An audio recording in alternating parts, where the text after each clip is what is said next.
Gbogbo ẹ̀yin olólùfẹ́ Nàìjíríà, ẹ̀yin dà, ẹ bọ́ síbí, ẹ jẹ́ ká jọ sọ̀rọ̀.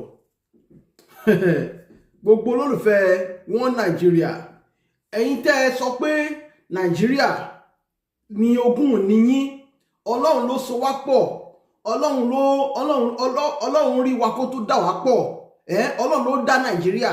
Mo fẹ́ kẹ́ ẹ súnmọ́ bí, kẹ́ jẹ́ ká jọ fetí gbéyàwó ọ̀rọ̀ lọ́sàn yìí. Torí bí gbogbo ẹ̀ ṣe ń lọ yìí, ó pè fún àpéjọrò, kájọ tún gbogbo ẹ̀rọ, kájọ gbéyẹ̀wò, kájọ ṣe àtúnṣe, kájọ ṣe àtúntò, ká ṣe àtúnṣà. Bí gbogbo ẹ̀ ṣe ń lọ yìí, ó gba kájọ yànnàná àwọn nǹkan kan. Torí ìdí èyí mo fẹ́ kẹ́ ẹ súnmọ́ bí, ẹ wá bá mi gbọ́ àwọn ọ̀rọ̀ tí mo fẹ́ play fún yín yìí. Mo ní ọ́díò méjì ńlá kan lọ́wọ́ tí mo fẹ́ kẹ́ ẹ farabalẹ̀ kẹ́ ẹ gbọ́. Torí mo ṣàkíyèsí wípé bí nǹkan ṣe ń lọ ní lọ́wọ́lọ́wọ́ Nàìjíríà lọ́wọ́ yìí, tí a ò bá ṣọ́ra gẹ́gẹ́ bí ọmọ Yorùbá, wàhálà wà wájú. Bẹ́ẹ̀ ni mo sọ fún yín, wàhálà ńlá ó wà wájú.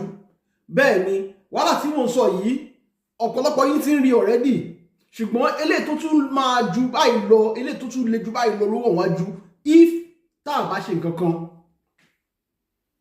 Tá a bá ṣe nǹkan kan, àní eléyìí tó wà wájú ó ju nǹkan tá a rí lọ́wọ́lọ́wọ́ yìí lọ. Bẹ́ẹ̀ ni mo sọ. Now, lórí ọ̀rọ̀ Yorùbá nation, a ṣì wà lórí ẹ̀, sẹpẹ́sẹpẹ́ la ṣì wà lórí ẹ̀.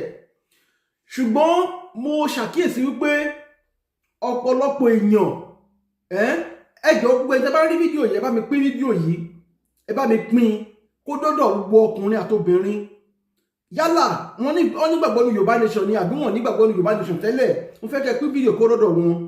Bóyá látara bí ọ́díò tó fẹ́ play yìí, bóyá wọ́n á rí ìdí kan àbí kejì tí wọ́n fi máa mọ̀ pé Nàìjíríà yóò ṣe tó lè work. Àwọn ọmọ Yorùbá kẹ̀rẹ́, àwa ní iṣẹ́ tó pọ̀ láti ṣe kí nǹkan bá lè rí bó ṣe yẹ kó rí fún wa nílẹ̀ Yorùbá. Torí mo ṣàkíyèsí pé tí ẹ bá fẹ́ máa jà fún àwọn èèyàn, tẹ́ ẹ bá ní ẹ̀ ń gbẹnu àwọn èèyàn sọ̀rọ̀, ẹ jẹ́ kí àwọn fúnra wọn kọ́ mọ̀ ìdí tẹ́ fi ń jà nítorí wọn. Àti pé nígbà míì ọ̀rọ̀ freedom, ọ̀rọ̀ agitation, ọ̀rọ̀ self-determination kò ṣe nǹkan tẹ́nìkan máa ní òun nìkan ló fẹ́ lead ẹ̀. You have to make sure people are aware of what they are going to benefit or why they are doing a particular thing. Tó bá ti jẹ́ pé àwọn èèyàn tẹ́ ń jà nítorí wọn ò mọ̀ ní tẹ́ fi ń jà nítorí àwọn tí wàhálà bá dé tán, irú àwọn èèyàn bẹ́ẹ̀ máa ń kọ̀yìn sólúwa ẹ̀ ni. But tó bá ti jẹ́ pé gbogbo wa lájọ agree pa fẹ́ ṣe kíní, gbogbo wa dẹ̀ jọ fẹnu kò tájọ́ ṣe, ẹ wò ó, kò ní sí nǹkan kan tó lè dé anybody lọ́wọ́. Now, audio tí mo ní fẹ́ play fún wa yìí, ó kúkú ṣeéṣe káwọn kan ti gbọ́, ó lè ṣe kápá tí gbọ́, ṣùgbọ́n audio yìí méjèèjì yìí ó máa túbọ̀ la ọ̀pọ̀lọpọ̀ wa lóye ìdí tí a fi gbọ́dọ̀ kúrò lára Nàìjíríà. Mo dẹ̀ sọ́lẹ̀ kó mo ní kẹ́ ẹ jọ̀ọ́, ẹ bá mi pín fídíò yìí kó dọ́dọ̀ tonílé tẹlẹ́mù, kó dọ́dọ̀ ọkùnrin àtobìnrin, kí a lè mọ ìdí tá fi gbọ́dọ̀ fi ìlú ilẹ̀ ní kòpẹ́kòpẹ́. Eléyìí ò yọ olóṣèlú kankan sílẹ̀ nílẹ̀ Yorùbá o, torí àwọn gangan ní ọ̀rọ̀ ikán jù, tí àwọn fúnra wọn ọ̀pọ̀lọpọ̀ wọn ò mọ wàhálà tó wà níwájú wọn. Ẹlòmíì wọn kéré, ó mọ̀, ṣùgbọ́n mọ̀ pé tó bá ṣẹlẹ̀ tán, òun ní means àti escape, òun ní means àti sákúrò ńlú. Tọ́lọ́pọ̀lọpọ̀ nínú wọn ló ti ní dual nationality tẹ́yìn ò ní. Now, ẹ wá wo ibi tó fi kan ẹ̀yin àti ibi tó fi kan àwọn, ẹni kó kan ẹnìkan ju ẹnìkan lọ. Torí ẹ̀mí ṣe máa fẹ́ kí a farabalẹ̀, ẹ wá jẹ́ kábẹ̀sí ní gbégbésẹ̀, kábẹ̀sí ní gbé ìgbésẹ̀ kò ṣe ọ̀rọ̀ ẹnu lásán o, kò ṣe ìgbésẹ̀ tàbá ní àfẹnugbé o, ju tí àtẹ̀yìnwá lọ ni mò ń sọ yìí o, bá a ṣe máa kúrò nínú Nàìjíríà kó tó pẹ́jù fún wa. Ẹ farabalẹ̀, ẹ jẹ́ kí n play alákọ̀ọ́kọ́ fún yín ní ọ́díò yẹn. Ló wà ní China, many people ló wà ní Macau, tó jẹ́ pé wọ́n ní Portuguese ancestry, tó jẹ́ pé wọ́n ti intermarry pẹ̀lú Portuguese.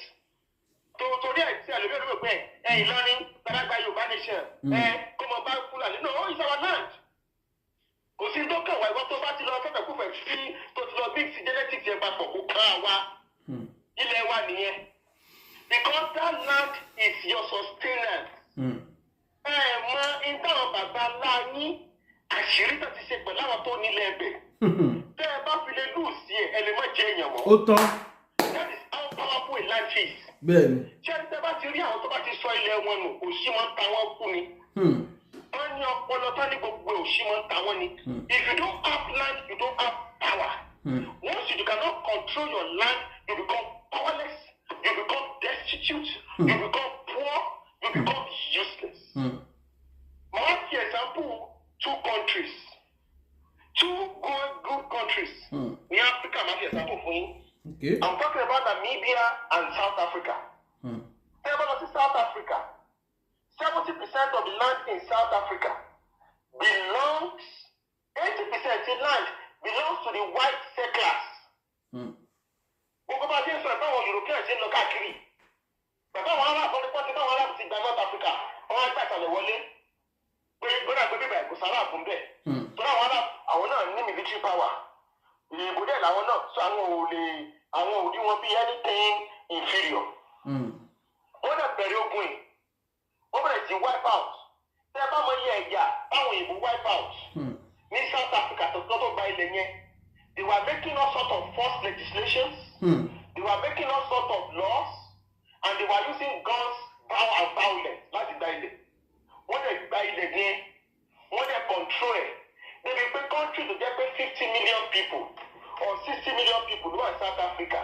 Àwọn 3 to 4 million ló dẹ̀ control 80% of the land. Báwọn Fúlàní ṣe ń control Nàìjíríà lọ́wọ́ ń sìn. So wọ́n lè jí ní ọ̀la tí wọ́n bá ní the right military power tí wọ́n lé gbogbo èèyàn dúdú tó wà South Africa kúrò. Kò lè sí nǹkan tó máa ṣẹlẹ̀. Ṣé àmọye diamonds, iye gold, iye platinum, titanium, tàbí aeroplane, gbogbo nǹkan alágbára láyé tí ń bẹ gbogbo ń bẹ láyé, tàbí aeroplane, tàbí all sorts of things, uranium, gold, tó ń bẹ ní South Africa ni. Tó ń bẹ South Africa. Torí ẹni South Africa fi industrialize. Torí resources tó wà bẹ́ẹ̀ kò ṣeé kà. Mi ò fẹ́ máa interrupt, mi fẹ́ máa dá ọ̀rọ̀ mọ́ ẹni tó sọ̀rọ̀ yẹn lẹ́nu, ṣùgbọ́n ẹ ṣáà farabalẹ̀, mi ní dá ọ̀rọ̀ mọ́ lẹ́nu, so ẹ farabalẹ̀ kẹ́ máa gbọ́ ọ̀rọ̀ yẹn lọ, ìyẹn ló máa jẹ́ ká gbádùn ẹ̀. Àwọn ìbò ló dẹ̀ kó sọ́wọ́ torí tí wọn ò ní ní Europe, wọ́n ti fi ogun, wọ́n ti fi gbà á, wọ́n ti fi ìtàjẹ̀ sílẹ̀, wọ́n ti fi gbà á.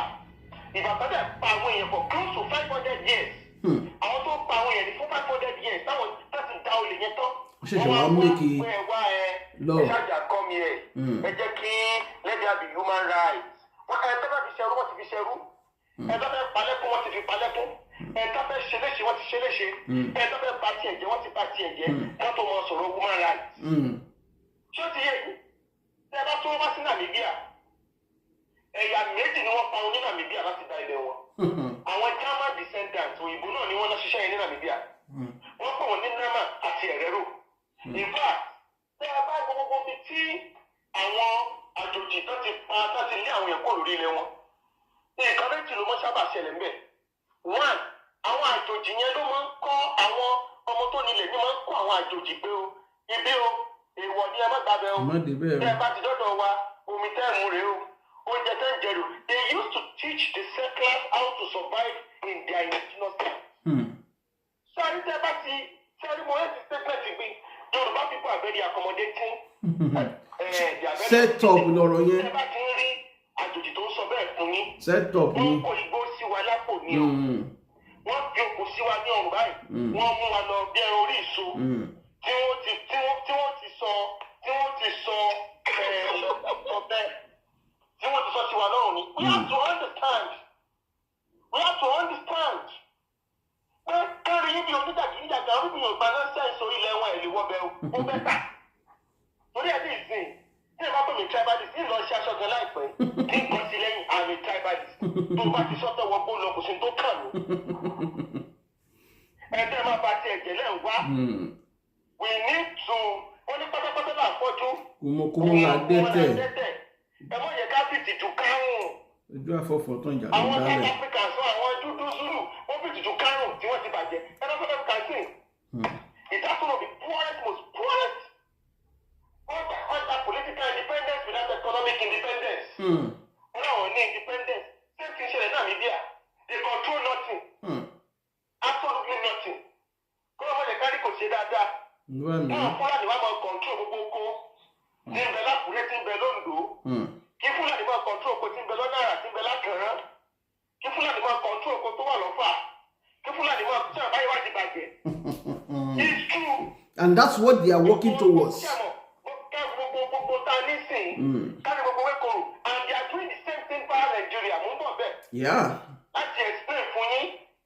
If it's Yoruba can self-determination and self-preservation. Can you say that man so in Burobo Singani? That man so, that man paying sort of very can't to speak. Or two or die new. So, yeah, àwọn akẹ́kọ̀ọ́ ń sọ̀rọ̀ bá ti ń sọ̀rọ̀ yìí tó le torí ọ̀rọ̀ Yorùbá ti kó pé ẹ ọ̀rọ̀ àmọ́ sọ ń wò lè ṣe rí etí mọ̀nàfà kan tí etí ẹ̀yẹ ti di both physically and spiritually ẹ máa ní ìdíyẹn ọ̀rọ̀ tí kò ní kókókó làárọ̀ pa adití ẹ mú adití yẹn ẹ so mọ́lẹ̀ ẹ wà mọ́ gbá ìṣòmọ́ tó yà yóò lè dán ní ọ̀rọ̀ Yorùbá so ọ̀rọ̀ tá à ń sọ afẹ́ survive ni. The battle for the fittest.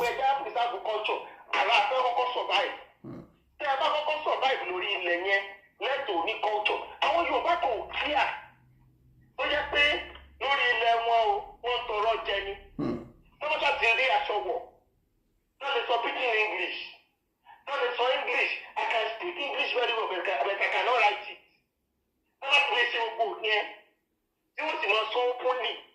Nígbà tí sọ Yorùbá sí ọmọ inú ilé yẹn kò sí ní tó kàn wọ́n. Wọ́n lè wá aṣọ ẹbí. Wọ́n lè gbé Victoria Highland. Wọ́n lè gbé obìnrin tó bá wù wọ́n kò sí nǹkan tó kàn wọ́n. Mo yàrá ìkẹ́kẹ́ Yorùbá kan kọ́ mọ́ parun. Tí wọ́n fi táwọn bá ti jayé ayé ọmọ ọmọ yìí kò sí ní tó kàn wọ́n. So those people now gbọ́dọ̀ allow láti break the law fún wa. And we must be intentional about it. About our survival as a people, as a race, and as a civilization state. Korea was being Germans. It was the first industrial genocide. It happened around 1901 to 1906. Korea the Holocaust. When you're now Germans, ṣé ẹni tó pa àwọn Júù àwọn ẹni wọ́n fi kọ́kọ́ try not to test yẹ how you can exterminate the people. Wọ́n dẹ̀ pa ìyà àwọn Herero àwọn ni wọ́n ní 60 to 70% of the land of Namibia. They were the biggest ethnic group before the Germans wiped them out. Wọ́n fi òǹdẹ̀gbẹ̀ wọn kó sínú igbó wọ́n lé wọn sínú desert. Àwọn míì wà tí wọ́n dẹ̀ kó wọn sínú ship. Wọ́n lórí ship yẹn wọ́n dẹ̀ take ship yẹn sáàrin omi. Wọ́n dẹ̀ detonate the bomb. That was how they were getting rid of them. Because they got converting them to the 50 human beings. Namibia yẹn sìn diamond kún bẹ́ẹ̀ o. Diamond yẹn òun ni wọ́n fi ń ṣe ọrọ̀ ajé ní ọ̀pọ̀lọpọ̀ ibi ní Europe. So gbogbo tí wọ́n fi ń ṣe ọrọ̀ tí wọ́n fi ń ṣe ọrọ̀ ajé tí wọ́n fi ń ṣe ìdágbára torí dáhùn ní owó tó ń print yẹn kọ́ ni ọrọ̀. When you have diamond in your store, you have in your storage, you have gold. You have diamond, you have gold. You have silver. You have this rare earth element. You gbogbo àwọn kìíní only stones, precious stones. Tẹ́ ẹ bá ní nídìí owó kankan mọ́. You can transact anywhere. Ẹni pé gbogbo sanctions tí wọ́n ṣe sí Russia sí kò ṣiṣẹ́. Reason ni pé the Russian currency has now been what is equated to gold. Yeah. See one means gold. Yes, one little gold here for the have to transact for years. Yes. That is sustain economy one in any war. And what do African countries wo? Ẹ̀yà Yorùbá wo ni ó ní gold tá a ti kó pamọ́? Ní. Adé nílẹ̀ wa o. Ẹnu ọmọ gbogbo àwọn orílẹ̀ so ẹ̀mọ̀ bẹ́ẹ̀ ni pé àtẹ̀gbẹ́yà láyé ni. Má ṣe o. Ṣé ti gbọ́ ọ̀rọ̀ mbẹ̀ yẹn? Ẹ̀ ń gbọ́ ọ̀rọ̀ bí wọ́n ṣe máa ń pa àwọn ẹ̀yà wọn. Mo dẹ̀ ti máa ń sọ fún wa tẹ́lẹ̀ wípé nísìnyí ṣẹ́mọ̀ system tó ń lò láyé ọjọ́ yẹn system yẹn ọ̀tọ̀ ni system tó ń lò ń sìn wọ́n máa ń adopt lára system ìgbà yẹn náà nísìnyí wọ́n máa ń adopt lára ẹ̀ náà ṣùgbọ́n system tó ń lò ń sìn láti ibi pé tó bá ti di pé wọ́n ti ń gba èdè lẹ́nu yín pé ẹ sọ èdè yín dáadáa mọ́, tó bá ti di pé àṣà yín wọ́n ń parun díẹ̀díẹ̀, tó bá ti di wípé story yín ìtàn yín wọn ò jẹ́ kẹ́ ẹ mọ ìtàn yín díẹ̀díẹ̀ wọ́n ti ń pa yín run díẹ̀díẹ̀ nìyẹn. Tó bá ti di pé wọn ò jẹ́ kí àwọn ọmọ wọn ò jẹ́ kẹ́ ẹ kọ́ ọmọ yín lédè yín àbí wọn ò kọ́ ọmọ ní lédè yín nílé ìwé, before you know it ẹ̀yà olúwẹ̀ ń parun díẹ̀díẹ̀ nìyẹn. Ara ìdí tá a fi gbọ́dọ̀ jẹ́ kí Yorùbá nation dá wà bá ṣe wà yìí ó yẹ kó mandatory èdè Yorùbá as number 1 language ní èdè wa nílẹ̀ Yorùbá ni, but because torí wípé a ṣì wà lára Nàìjíríà àwọn máa sọ pé èdè wo la fẹ́ máa transact being a people of different languages. But tó bá jẹ́ pé adá wà sí Yorùbá land ni, everybody coming to our land will make sure they learn the language. Á jẹ́ pé ọ̀rọ̀ yẹn fún wọn láti kọ́ èdè Yorùbá yẹn. Tó bá wá kọ́ èdè òyìnbó yẹn náà kò ṣe pé à nílò mọ́ torí àwọn náà ìyẹn ọ̀pọ̀lọpọ̀ tó kọ́kọ́ mọ̀, ṣùgbọ́n mo lè fi dá yín lójú pé tó fi máa di another 20, 30, 40, 50 years to come èdè Yorùbá yẹn á padà rinlẹ̀ ju bó ṣe wà ń sìn lọ. Àwọn ọmọ wa tí wọn kì í ṣe bẹ́ẹ̀ gbọ́ èdè Yorùbá ẹ máa rá ọmọ Yorùbá míì tó bá ń sọ èdè Yorùbá lẹ́nu báyìí ẹ fẹ́ máa sunkún fún wọn because èdè yẹn kò tiẹ̀ jẹ́ pọ́n gbédè yẹn rárá nígbà táwọn parents wọn ń force wọn láti gbọ́ ọ ni. But tá a bá wá ní Yorùbá nation wa èdè yìí máa jẹ́ àkọ́kọ́ fún gbogbo ọmọ ilẹ̀ Yorùbá, that nobody will judge you that you cannot speak other people's language, but people can judge you because you cannot speak your own language. Bó ṣe wà ní other countries nìyẹn, they will not judge you. Tí bá sọ òyìnbó sìn tí òyìnbó mẹ́rin tó bá correct, you don't have to judge me pé èrì kò gbóyìnbó. No, you don't have to judge me because èdè òyìnbó ń ṣèdè bàbá mi, èdè òyìnbó kì í ṣèdè ilé wa. So tí n bá wá sọ Yorùbá tí n bá lè sọ Yorùbá dáadáa ni kó judge mi ìyẹn ló máa sọ pé ó burúkú jù fún ẹ ìwọ dídí ọmọ Yorùbá. But kí ló fà tó fi jẹ́ pé many people ń sì wọ́n ń judge àwọn èèyàn nítorí pé wọn ò gbọ́ èdè òyìnbó, because àríbẹ́ ni pé òun ni number 1 language wa, àrí èdè Yorùbá gẹ́gẹ́ bí number 1 language fúnra wa.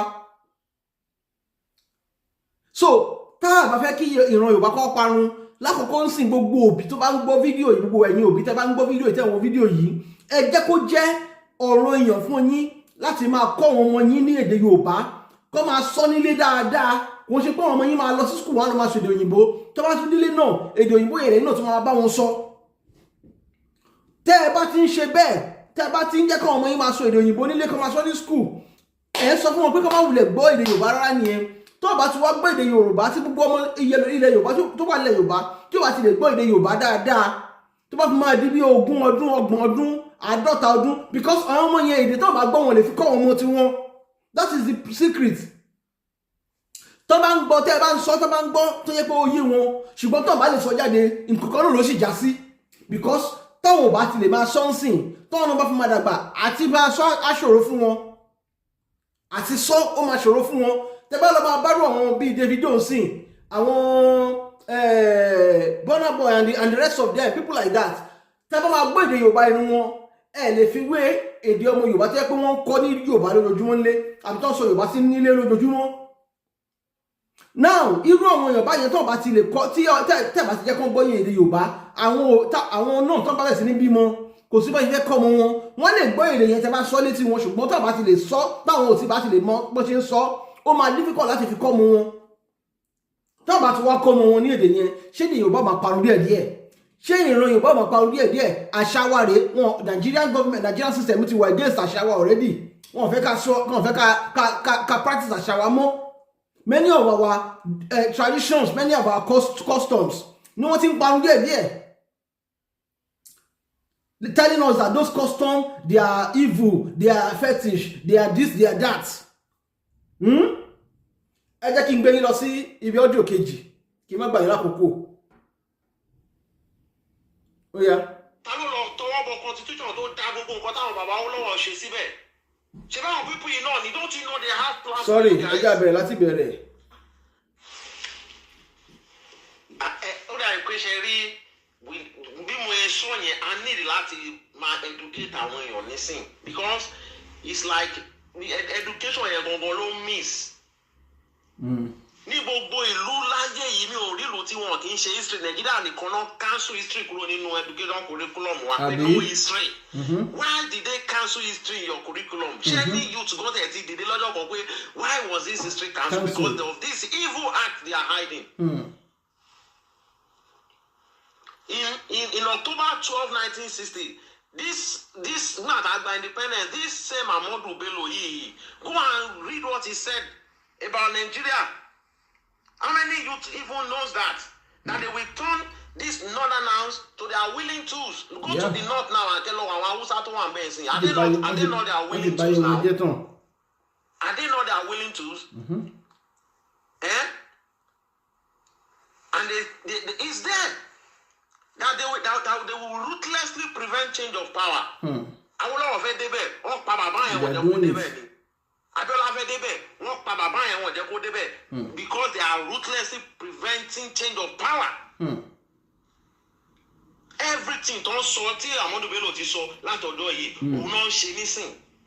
Ruthlessly preventing change of power. Ẹ lọ bèrè dáadáa. Abiola on funny poison general, they remove Abiola's intestine. On put intestine, mama and lost Europe, on fellow intestine, and on fellow autopsy intestine. We are not going if Maba and Padasin and Giradi. Every time, if you don't lick a full man's ass, you can never be a president. Never ever. I will not determine everything for life. You are saying one Nigeria. Are you guys for real? We need to start educating people. Go and read what Ahmadu Bello said. LOK. I will post it here or just Google the Patriot paper or Ahmadu's statement in 1960. Go and Google it. That they will capture the South region. He said it. We will capture the South. They are succeeding in it. And we will make sure they don't have control over their future. Do you think it's real? Don't you know that it's a weapon? Yeah, it's a deliberate weapon. Don't you know it is a weapon? Yeah. The poverty capital of the world. We are the seventh oil producing country in the world. Go and Google first 20 oil producing countries in the world. Compare them with Nigeria that is number 7. Nigeria is number 7. Poverty capital of the world. At the moment, the country with the highest, most unemployed youth, 80% in Nigeria at the moment, 80%, they cannot even be post of 100,000 in their bank account. 2019, before it was the statistics from the bank was 80% they cannot boast of 500,000 in their account. 100,000, they cannot even boast of 100,000 in their account. We are number 3 on the global terrorism index. Nigeria has the most highest IDP camps in the world. We have the highest missing person in the world. Internally displaced people here. Bad statistics to our Lodiwa. All in the name of these people, you know. You are talking about one Nigeria. All arrest àwọn èèyàn ní Nàìjíríà èèyàn sọ Haúsá lẹ́nu ọdẹ fi sílẹ̀ abẹ́ẹ̀ tí gbọ́ fídíò yẹn léni punch news gangan ló tún carry news yẹn and you are talking about one Nigeria. You guys for real, don't you know we are slaves? Don't you know we are slaves already on our own father's land? Adé láwọn Yorùbá kan tó ṣe ń gbẹ̀yìn tó ń ba ẹbọ jẹ́ káàkiri everywhere. Mélòó la fẹ́ sọ, mélòó la fẹ́ kà? They said it and it will happen. Because Ahmadu Bello said it already that they must conquer the South. Yeah. And they are doing it already. They are achieving their aims already. They keep shipping in their population in mass number every day. Truck, don't you know that is a weapon of mass migration until they overpopulate your population and dominate you? By the time the war starts, they will have the same even number to match your number. You need men to fight war. Of course. You need men to fight war. Don't call one every day. Not to dominate. Go to not skinny Southern Kaduna, sorry. They kill Christians there, they maim them, massacre them, go into churches, kill them, and you are talking about one Nigeria.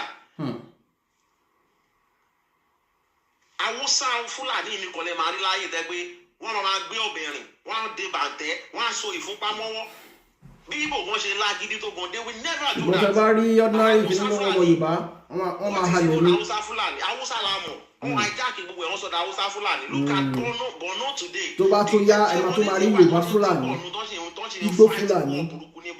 I don't even think a lot of people know because they want to conquer that Borno itself. Because everywhere not in Nehemiah see. But one thing Nehemiah because Seriki lo shi wa ni Borno yẹn until they take over that Borno and install their emir there. They have emir in Lagos, they have emir in Igbo land as well. Until emir nílẹ̀ Yorùbá, until emir ní Igbo, kí emir wá ń jẹ, kí ló ń fẹ́ emir jẹ nílẹ̀ Yorùbá fún. Because in that Borno, they still have a Seriki as their leader, and they want to take over that territory, that same Borno here. You guys are talking about one Nigeria. You better go and Google and go and research about Sokoto's Alifate before you start talking about one Nigeria. Check your of recent I want DSS, one share recruitment, and they gave the North 535 positions, they gave the South 93 positions. When we talk about resource management as well, so many things. The first 5 states don't remit to what to sinu federal government. They are all from the south. Yeah. Allocation at 5 states. Don't remit here. And won't receive every month. When you add all those allocations together, we to allocation to Kanumba. To allocation to Kanumba. And Ogwala Moyeta Bashaji. Up till now, they are still recovering Abacha loot. How many Yoruba or Igbo has ever stolen like that? Gbogbo alamọ etí bàbá Gídájí ta ló lọ tọwọ́ bọ constitution tó dá gbogbo nǹkan táwọn bàbá Awólọ́wọ̀ ṣe síbẹ̀. Ṣé báwọn people yìí náà ni don't you know they have plan for you guys?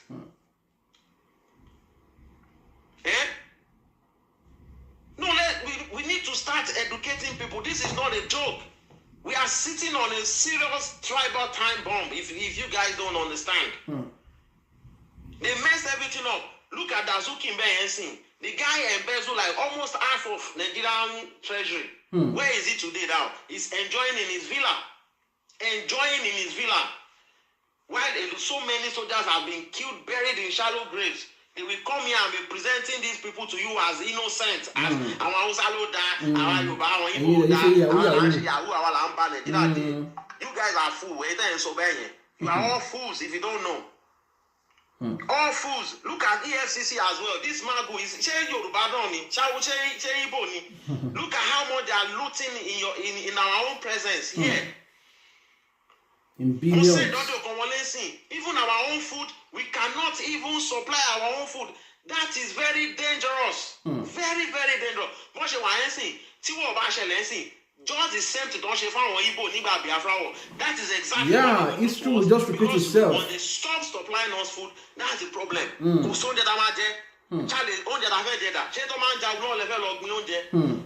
can't get food. Everything. They said no rice importation. They shut the border in the south and they open the border in the north. The largest rice mill is in Kebbi State. Kebbi State, go and Google it. Ojoti Buhari lo commission kini yen. A lot of you will see that video. That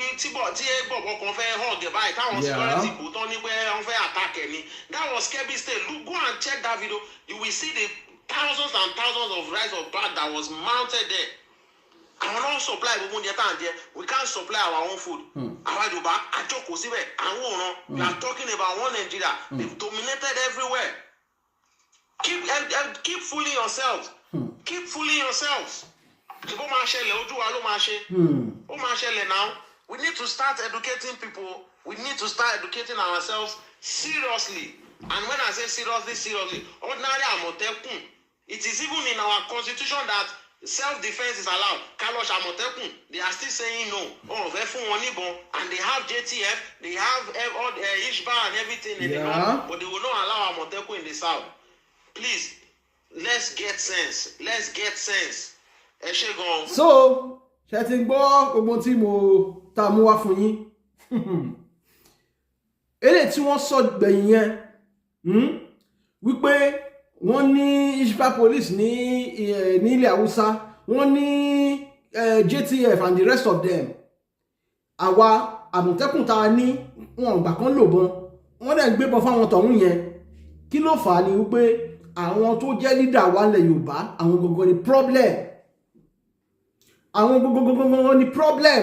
Àwọn náà fàyè gba gbogbo nonsense nítorí ìdí kan àbí kejì tó yẹ pé ó hàn sáwọn nìkan, tó yẹ pé àwọn nìkan ló yé. Gbogbo nǹkan tí wọ́n fi ń lọ̀ wá ilẹ̀ Yorùbá, they dare not do it. Tó yẹ pé ní leader tó represent wa dáadáa ni, they cannot do it. Ṣùgbọ́n ànáwọn tó jẹ́ olórí tó lè represent ọmọ ẹ̀yìn wọn, tó lè represent àwọn aráàlú, ẹni tí wọ́n yẹn bá ti sọ pé wọ́n fẹ́, tó bá ti demand lọ́wọ́ wọn báyìí, wọ́n máa grant ẹ̀ straight ni. Wọ́n máa grant ẹ̀ fún wọn ni because àwọn ni ọ̀gá wọn. Àwọn Fúlàní ti sọra wọn dọ̀gá máwọn Yorùbá leaders lọ́wọ́. Bẹ́ẹ̀ kẹ̀rẹ́ gbogbo nǹkan tó fi ń gbé ògo Nàìjíríà ga, gbogbo nǹkan tó fi ń promote Nàìjíríà, gbogbo nǹkan tí Nàìjíríà ń jàǹfààní ńbẹ̀, ilẹ̀ Yorùbá iná ti ń rí. Gbogbo nǹkan tí Nàìjíríà ń jàǹfààní tó jẹ́ lẹ́ni, ilẹ̀ Yorùbá yìí ló sọ Nàìjíríà dá nǹkan tó jẹ́ lẹ́ni. Bẹ́ẹ̀ kẹ̀rẹ́ àwa ẹ̀nà ńlá ní lọ́wọ́. So láì fọ̀rọ̀ gùn, ohun tí mo fẹ́ kẹ́ gbọ́ náà mo ti wá play fún yín, mi ò ní sọ̀rọ̀ púpọ̀ jù. Ẹ kàn bá mi pín fídíò yìí kó dọ́dọ̀ àwọn èèyàn. Bóyá tó bá ń gbọ́ ọ̀rọ̀ báyìí, ẹni kí mo gbé ọdún kan náà wá ní ìjẹta, tó bá ń gbọ́ àwọn ọ̀rọ̀ báyìí, bóyá etí ọ̀pọ̀lọpọ̀ máa ṣí díẹ̀díẹ̀, etí àwọn èèyàn máa ṣí díẹ̀díẹ̀. Torí the first thing tí èèyàn máa ń ṣe tí wọ́n fẹ́ liberate àwọn èèyàn àbí tí wọ́n fẹ́ liberate ara ẹ̀ ni pé you have to conscientize your people, you have to open their mind, you have to make them understand what they are doing, why they are doing it, and what they stand to benefit for doing it. So tó bá ti yé wọn bẹ́ẹ̀ yẹn, everybody will be ready to, oníkálùkù gbà pé yálà ní kíkú nílé àní a máa ja ìjà yìí. It's not about pé ká lọ gbé bọ̀ àbí ká lọ gbé ọkọ̀ àbí ká lọ gbé àdá. It's about, being willing to surrender yourself or láti pé kí ni yìí o, a fẹ́ ṣe àdè máa ṣe ni. But the kan tó máa ń kọ́ ṣáájú ni pé awareness, and that awareness is what we have to take more serious now. A gbọ́dọ̀ mú awareness yẹn, ìpolongo, ìtanijí yẹn, a gbọ́dọ̀ mú lọ́kùnkúndùn ju ti àtẹ̀yìnwá lọ. Mi ò ní sọ ju báyẹn lọ lásìkò yìí. Kó tó dìgbà míì tí a ó tún lọ rọ̀fẹ́ àti wọn pàdé. Orúkọ tèmi ò tí yí padà. Yorùbá Space náà ni mò ń jẹ́. Ẹ ṣé, ó dàbọ̀.